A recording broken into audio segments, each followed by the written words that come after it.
안녕하세요. 디지털 노가다를 타파하는 파이썬 마스터입니다. 이번 시간에는 워드프레스로 애드센스 승인 받는 법에 대해 이야기해 보려고 합니다. 많은 분들이 애드센스를 보고 애드곳이라고 하는데 이번에 제가 테스트를 해보았는데 워드프레스로 글 17개 정도만 작성하면 어렵지 않게 통과가 되는 것을 확인했습니다. 그래서 그 결과를 공유해 보려고 합니다. 처음에 하나의 도메인으로 글 5개 정도를 작성한 후 혹시나 하는 마음에 승인 신청을 넣었는데 아니나 다를까 탈락을 했고요. 글 17개 정도 작성한 후 재신청을 넣었는데 하루 만에 승인이 됐습니다. 그래서 현재 제 블로그인 blogandpython.com도 바로 애드센스 승인 신청을 넣었는데 이것 역시 하루 정도 지난 후 바로 승인이 되었습니다. 현재 블로그앤파이썬 사이트도 글을 17개 정도 작성한 상태인데요. 먼저 인증을 해보겠습니다. 네, 현재 blogandpython.com 관리 페이지에 들어온 상황입니다. 글이 17개 현재 작성되어 있는 것을 볼 수 있죠. 애드센스 관리 사이트로 들어가 보겠습니다. 네, 지금 현재 blogandpython.com 준비된 애드센스 승인 완료된 상황입니다. 자, 그렇다면 어떻게 했는지 간단하게 공유해 드리겠습니다. 첫 번째로는 글은 2000자 내외로 작성했습니다.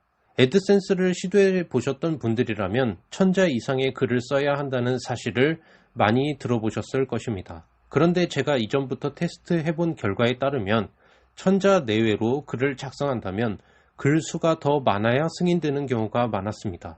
승인받은 제 블로그 blogandpython.com의 경우에도 최소 1500자에서 2000자는 작성하려고 했었고 이 블로그 외에 이번에 같이 승인을 받았던 다른 도메인 역시 최소 약 2000자 정도로 작성하려고 했습니다. 글 하나당 충분한 분량을 할당하면 굳이 글을 많이 쓰지 않아도 충분히 통과될 수 있었습니다. 두 번째는 무언가를 베끼거나 유사하게 작성하지 않았습니다. 애드센스 승인을 받을 때 전공책을 베껴서 작성한다던가 해외 블로그를 번역해서 올린다거나 요즘 핫한 챗 GPT 등을 이용해서 글을 작성하라는 말이 참 많습니다. 물론 저도 이 모든 방법을 테스트해 본 것은 아니지만 한때 저도 대출 관련 주제의 워드프레스를 키운 적이 있었습니다. 이때 다른 블로그의 내용을 벤치마킹해서 제 언어로 바꾸어서 썼었는데도 불구하고 20개가 넘어도 승인이 안 되었었던 경험에 비추어 보면 어떤 것도 보지 않고 순수하게 내가 글을 썼을 때 승인 확률이 높아지는 것 같았습니다. 중요한 것은 내가 작성하는 내용이 실제적으로 맞냐 안 맞냐는 중요하지 않는다는 것입니다. 예를 들어서 2 더하기 3의 결과가 7이라고 쓰든 2 더하기 3의 결과가 100이라고 쓰든 구글은 내용의 틀리고 맞고를 따지지 않고 오직 독창성 여부만 신경 쓴다는 것입니다. 그래서 오로지 나만 쓸 수 있는 내가 느낀 감정이라든지 어떤 사물을 내 방식대로 묘사한다든지 하는 내용들을 많이 썼습니다. 세 번째로는 내가 알고 있는 분야의 주제를 잡아 세분화하여 작성했습니다. 우리가 살아가면서 내가 잘 아는 분야가 하나쯤은 있으실 것입니다. 그 분야의 내용을 세분화해서 쓰면 글수와 분량을 모두 채우기 쉽습니다.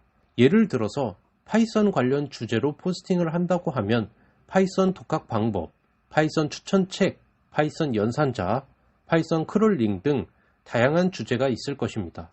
또 여기서 더 세분화해 본다고 하면 파이썬 독학 방법은 파이썬 독학 순서, 파이썬 독학의 어려움, 파이썬 독학 사이트 추천 등 또 다른 세부적인 카테고리로 분류할 수 있을 것이고 파이썬 추천 책은 예를 들어서 100일 완성 파이썬 기본편 후기, 예제로 풀어보는 파이썬 코딩 책 평가 등으로 또 세분화해서 쓸 수 있겠죠. 만약 직접 세분화하는 것이 어렵다고 하면 구글 애드워즈의 도움을 받을 수 있습니다. 지금 현재 구글 애드에 접속한 상태인데요. 여기서 도구 및 설정에 들어갑니다. 여기서 키워드 플래너를 클릭하시고 새 키워드 찾기 요거를 클릭해 주시기 바랍니다. 여기서 파이썬이라고 한번 검색을 해보겠습니다. 자, 검색을 해보면 점프 투 파이썬, 이거는 책 이름 같고요. 파이썬 리스트, 파이썬 강좌, 파이썬 리플레이스 등등 많은 주제가 나옵니다. 이 주제를 가지고 포스팅을 작성하셔도 됩니다. 다시 말하지만 우리는 지금 승인을 받기 위한 글을 쓰고 있기 때문에 무슨 이런 키워드 검색량에 신경 쓰지 않고 작성하셔도 무방합니다. 이렇게 세분화가 끝났으면 각 키워드 주제별로 글을 쓸 때는 내 느낌이나 감정, 어떤 정보에 대한 묘사 등을 많이 포함해서 쓰면 됩니다. 다시 예를 들면 파이썬 독학 순서에 관한 글을 쓴다고 했을 때 1번 인강 듣기, 2번 예제 풀어보기, 3번 실전 프로그램 만들어보기 이런 식으로 카테고리를 분류할 수 있고 각 세부 카테고리의 글은 이렇게 쓸 수 있을 것입니다. 어떠신가요? 이처럼 내 경험과 느낌 등을 섞어서 써주면 별다른 어려움 없이 많은 글을 쓰실 수 있을 것입니다. 앞서 말씀드린 것처럼 구글은 내용이 진짜 사실에 맞냐 틀리냐를 따지지 않기 때문에 내 감정을 쓰든 느낌을 쓰든 독창성만 확보되면 된다는 사실을 기억하시면 될 것 같습니다. 네 번째로 카테고리는 하나만 쓰는 것이었습니다. 두 도메인을 승인받을 때 카테고리는 하나만 썼습니다. 애드센스는 전체 글수와 양을 체크하지만 비어있는 카테고리가 있다면 그 도메인은 컨텐츠가 부족하다고 인지하는 것 같습니다. 따라서 승인 전까지는 카테고리는 하나만 만들고 거기에 17개의 글을 모두 썼습니다. 승인 후에는 얼마든지 카테고리를 추가로 만들어도 무관하니 카테고리를 확장하고 싶은 마음은 잠시 접어두셨으면 좋겠습니다. 이렇게 이번 시간에는 워드프레스로 애드센스 승인 받는 법에 대해서 알아보았습니다. blogandpython.com은 하단에 주소를 남겨놓을 테니 궁금하신 분들께서는 한번 방문하셔서 글의 내용을 한번 살펴보시면 애드센스 승인 받을 때 도움이 되실 것 같습니다. 도움이 되셨다면 구독과 좋아요, 알림 설정 부탁드립니다. 감사합니다.